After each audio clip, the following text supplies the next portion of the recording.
This next person helped to develop and deploy early internet infrastructure through US regional networks. In addition, he also wrote one of the earliest non-technical internet guides in 1987.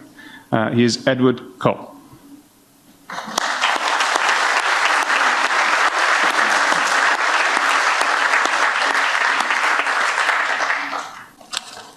Too many pieces of paper. When I first learned about being named for this award, I listened to the acceptance speeches of prior awardees, and I noticed the central theme was, I just happened to be in the right place at the right time. And in fact, I just happened to be in the right place at the right time.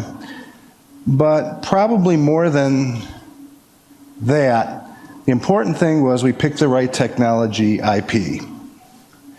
We were a group of experienced software people at the National Center for Supercomputing Applications at the University of Illinois, and we were charged with learning networking and connecting that supercomputer to the rest of the world. We picked IP because it was open, it worked, and had a participatory development path. We didn't know at the time that Dennis Jennings was looking for a group who was too naive to know it was hard to build a nationwide 56 kilobit network to connect the supercomputer centers together and then go on to tie them to the emerging research networks.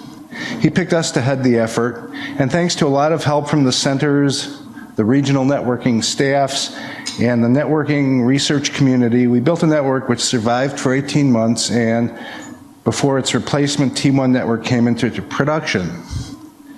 Part of the original NSFNet grant was to facilitate the fledgling community in connecting to and using the internet. There was an obvious catch-22 here, as the only way to get documentation about the internet was to download it from the ARPANET Network Information Center.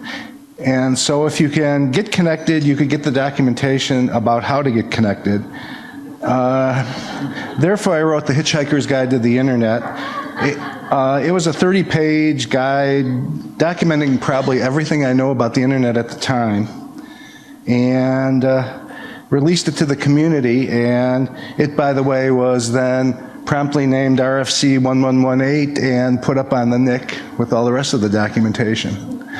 This led me down the path to being solicited to write a book for O'Reilly, which included not only how to use the internet, but cataloged 1,000 sites where information could be found. The book hit the shelves about the same time as the internet was discovered by the public. So suddenly I spent a year teaching whomever wanted to know what is the internet.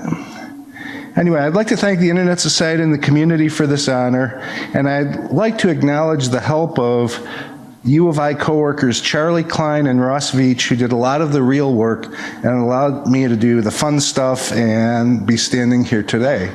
And I have to add that Charlie Klein, getting back to Yvonne's talk about See You, See Me, Charlie Klein, to show it's a small community, wrote the audio portion of See You, See Me. So he was actually part of Yvonne's successes in this area as well. Thank you very much.